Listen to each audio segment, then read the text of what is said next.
ఆకాశానికి చిల్లు పడిందా అన్నట్టుగా కురుస్తున్న వర్షాలు నేల మీద కన్నీటి సంద్రాలను సృష్టిస్తున్నాయి.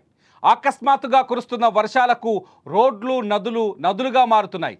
కాలువలు మహానదులుగా మారి అడ్డొచ్చిన ప్రతిదాన్ని లాక్కుపోతున్నాయి. ఈ వర్షాలు కేవలం ఆస్తులను వాహనాలను మాత్రమే కాదు, మనుషులను కూడా తమతో పాటు తీసుకెళ్ళిపోతున్నాయి. ఈ వరదలు మన కళ్ళ ముందే మన తోటి మనుషులు అకస్మాత్తుగా వచ్చే వరదల్లో కొట్టుకుపోతున్నారంటే వర్షాల పరిస్థితి ఎలా ఉందో మనం అర్థం చేసుకోవచ్చు. గత కొన్ని రోజులుగా కురుస్తున్న భారీ వర్షాల కారణంగా తెలంగాణ రాష్ట్రం కంత అతలాకుతలమవుతుందని చెప్పాలి. ముఖ్యంగా రాజధాని హైదరాబాదులో పరిస్థితి దారుణంగా కనిపిస్తోంది. ఎక్కడ చూసినా రోడ్లన్నీ జలమయం అయి కనిపిస్తున్నాయి. వాహనాలు సైతం ముందుకు కదలలేని పరిస్థితి కనిపిస్తుంది. మనుషులు భయంతో ఇళ్లలోంచి బయటకు రావడానికి కూడా భయపడుతున్న పరిస్థితి ఏర్పడింది. కానీ బయటకు వచ్చిన వారికి మాత్రం వరదలు నరకం చూపిస్తున్నాయి.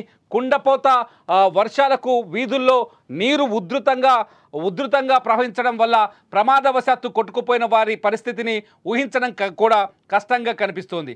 కొన్ని నిమిషాల క్రితం మనతో మాట్లాడిన వ్యక్తి ఇప్పుడు కనిపించకుండా పోవడం, తర్వాత ఎక్కడో దూరంగా గుర్తుపట్టలేనంతగా దూరంగా మృతదేహంగా తేలడం కేవలం 4-5 గంటల మధ్య చూసాం. తాజాగా యాదాద్రి జిల్లాలో మూసీ నదిలో ఒక మృతదేహం కొట్టుకొచ్చింది. అది ఎవరిదో అర్థం కాని పరిస్థితి ఏర్పడింది. ఎక్కడి నుంచి వచ్చిందో కూడా తెలియదు. బహుశా వరదల్లో చిక్కుకొని కొట్టుకుపోయి ఉన్న వ్యక్తి మూసీ నదిలో కొట్టుకొచ్చినట్టుగా అక్కడ పోలీసులు భావిస్తున్నారు. దుస్తులు కూడా లేవు. ఆ మృతదేహం పైన గుర్తుపట్టలేని స్థితిలో ఉన్న డెడ్ బాడీని చూసి ప్రజలు షాకు గురయ్యారు. ఇక బల్కంపేటలో జరిగిన మరో ఘటన కూడా అంతే బాధాకరంగా కనిపిస్తోంది. ఇటీవల కురిసిన వర్షాలకు కూకట్పల్లి నాలాలో కొట్టుకుపోయిన షరీఫుద్దీన్ అనే వ్యక్తి మృతదేహం తాజాగా దొరికింది. అతని ఆచూకీ కోసం కుటుంబ సభ్యులు ఎంతగానో వెతికారు. చివరకు బల్కంపేట అండర్ బ్రిడ్జ్ కింద విగత జీవిగా కనిపించాడు ఆ వ్యక్తి. ఇలాంటి సంఘటనలు కేవలం కొన్ని మాత్రమే కాదు, ఇంకా ఎంతోమంది గలంతయ్యారో, ఎక్కడెక్కడ ఏ మృతదేహాలు తేలుతున్నాయో తెలియటం లేదు. దీన్ని మానవ తప్పిదాలు కావచ్చా లేదా ప్రకృతి విపత్తు కావచ్చు. ఏది ఏమైనా కుండపోత వర్షం పడితే ప్రజలు ప్రాణాలని అరచేతిలో పెట్టుకునే పరిస్థితి ఏర్పడింది. ఒకవైపు ప్రభుత్వం సంబంధిత అధికారులు ప్రజల భద్రతకు హెచ్చరికలు జారీ చేస్తున్నా, ప్రమాదాల బారిన పడొద్దని సూచనలు జారీ చేస్తున్న పరిస్థితులు మాత్రం అదుపు తప్పుతున్నాయి. భారీ వర్షాలు పడినప్పుడు ప్రభుత్వాలే కాదు, మనం కూడా వ్యక్తిగత జాగ్రత్తలు తీసుకోవాలని పదే ప్రభుత్వం, జిహెచ్ఎంసీ, హైడ్రా హెచ్చరించిన పరిస్థితులు మాత్రం అదుపులోకి రావట్లేదు. తాజాగా యాదాద్రి జిల్లాలో ఎవరిది మృతదేహం అనేది ఇప్పుడు పెద్ద మిస్టరీగా మారింది. యాదాద్రి జిల్లా సంగెం దగ్గర రోడ్డు పైనే, బ్రిడ్జ్ పైనే ఆ డెడ్ బాడీ పడి ఉండడంతో ఆ ఊళ్ళో ఉన్న జనం ఒకసారిగా వణికిపోయారు. హైదరాబాద్ నుంచి దాదాపు నదీ తీర ప్రాంతం వెంట వెళ్తే 40 కిలోమీటర్ల దూరంలో ఈ డెడ్ బాడీ దొరకడం, ఇది నిజంగా వర్షాలకు కొట్టుకొచ్చిన మనిషి మృతదేహమా లేకపోతే ఇంకేదైనా సంఘటన దీని వెనుక ఉందా అనే కోణంలో కూడా ప్రస్తుతానికైతే పోలీసులు విచారణ జరుపుతున్నారు. యాదాద్రి నుంచి మరింత సమాచారాన్ని మనకు శరత్ అందిస్తారు. శరత్, అసలు ఈ డెడ్ బాడీ ఎవరిది, ఎక్కడి నుంచి వచ్చింది, పోలీసులు ఏం చెప్తున్నారు? Thank you Tirumal. యాదాద్రి భువనగిరి జిల్లా సంగం భీమలింగం వద్ద ఒక మృతదేహం ఈ రోజు కొట్టుకురావడం జరిగింది. ఆ మృతదేహాన్ని చూసి గ్రామస్తులంతా భయపడ్డారు. ఆ సంఘటన స్థలం వద్ద విధులు నిర్వహిస్తున్నారు. అంటే సంగం మూసి పొంగిపోట్ల సమయంలో అక్కడ పోలీస్ సిబ్బంది విధులు నిర్వర్తిస్తున్నారు.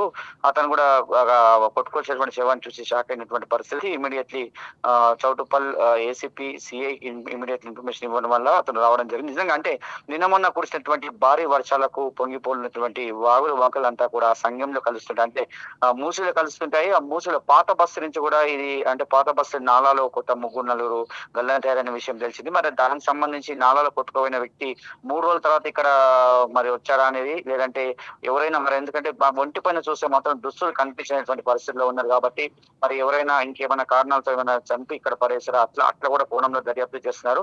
మరి లేదా ఎందుకంటే ఒక్క చొక్కా కూడా అసలు ఏమీ లేనటువంటి పరిస్థితిలో ఆ శవం అయితే ఉంది. నిజంగా దానిపైతే పోలీసు అయితే దర్యాప్తు చేయాలి. ఇంకా ఎవరు అనేది కూడా ఇంకా నిర్ధారించలేదు. అదొకటైతే తెలుసుకోవాలి. అదే విధంగా అంటే సంగం మూసి వద్ద మాత్రం అంటే విపరీతమైనటువంటి వర్షం వల్ల పొంగిపోయిన సందర్భంలో ఈ యాదాద్రి జిల్లాలో ఇప్పటి వరకు అయితే చేపల వేటకని చెప్పి ఒక 2-3, అదే అదేవిధంగా ఒక ఈతకని వెళ్ళి ఒక ఇద్దరు చనిపోయారు. అదేవిధంగా ఈ మృతదేహం మాత్రం కలకలం లేపింది. ఎందుకంటే హైదరాబాద్ లో కురిసినటువంటి భారీ వర్షాలు మనం చూస్తున్నాం. హైదరాబాద్ లో ఎప్పుడు ఎక్కడ వర్షం పడుతుందో తెలియనటువంటి పరిస్థితుల్లో ఉన్నటువంటి సిచ్యువేషన్. మరి దానికి అనుగుణంగానే ఈ మూసలో అయితే ఈ శవం అయితే కొట్టుకొచ్చి, ఎందుకంటే చాలా భారీ ఆకారంలో ఉన్న శవం అయితే మొత్తం బాగా ఉబ్బినటువంటి పరిస్థితి. కానీ ఒంటిపైన ఒక ఏమి లేనటువంటి పరిస్థితిలో ఉంది. మరి రెండు విధాలుగా రెండు కోణాల్లో దర్యాప్తు చేయాలి. ఇది నాలాలో కొట్టుకుపోయి వచ్చారా లేదంటే ఇంకేమైనా కారణాలు అనేది కూడా తెలియాల్సి ఉంది. దానిపైన మాత్రం పోలీసులు అయితే దర్యాప్తు చేస్తున్న పరిస్థితి కనిపిస్తుంది. రైట్ శరత్, ఇది ప్రస్తుతానికి హైదరాబాద్లో సిచ్యువేషన్. చాలా చోట్ల భారీ వర్షానికి మనుషులు కొట్టుకుపోతున్న సందర్భాలు, చిన్న వాగుల్లో నాలాల్లో గల్లంతవుతున్న సందర్భాలను చూస్తున్నాం. ఆ నాలాల్లో గల్లంతవుతున్న వారు మాత్రమే ఆ గల్లంతైన వ్యక్తులైనా, ఇతని వ్యక్తి ఆ నాలాలో గల్లంతైన వ్యక్తేనా? సంఘం దగ్గర అతని మృతదేహం కనిపించడం, అతని డెడ్ బాడీ పైన దుస్తులు కూడా లేకపోవడంతో ఇది కేవలం వరద వల్ల జరిగిన మరణమా, లేకపోతే వరద కాలంలో కొట్టుకొచ్చిన మనిషి కొట్టుకురావడం వల్ల ప్రాణాలు కోల్పోయాడా, లేకపోతే ఎవరైనా డెడ్ బాడీని ఏదైనా చేసి నదిలో పడేశారా అనే చర్చ కూడా ఇప్పుడు జరుగుతోంది. యాదాద్రి అంటే చౌటుప్పల్ పోలీసులు కేసు నమోదు చేశారు. తాజాగా ఈ కేసు పైన విచారణ కొనసాగుతోంది. మొత్తానికి ప్రస్తుతం మృతదేహం అయితే మార్చురికి తరలించారు. ఇది ప్రస్తుతం సిచ్యువేషన్. ఏదేమైనా సరే భారీ వర్షాల కారణంగా జాగ్రత్తగా ఉండడం చాలా ముఖ్యం. వర్షాల్లో గల్లంతవుతున్న వారిని చూస్తున్నాం. హైదరాబాద్లో దాదాపు 5-6 మంది ఇప్పటి వరకు రిపోర్ట్ అయ్యాయి. 5-6 చోట్ల మనుషులు నాలాల్లో గల్లంతైన పరిస్థితులు కనిపిస్తున్నాయి. జాగ్రత్తగా ఉండటం బెటర్. వర్ష సమయంలో ఎంత సేఫ్ జోన్లో ఉంటే అంత జాగ్రత్తగా, అంత సురక్షితంగా ఉంటాం. లేదంటే ఏ పరిస్థితిని అంచనా వేయలేని పరిస్థితి కనిపిస్తోంది.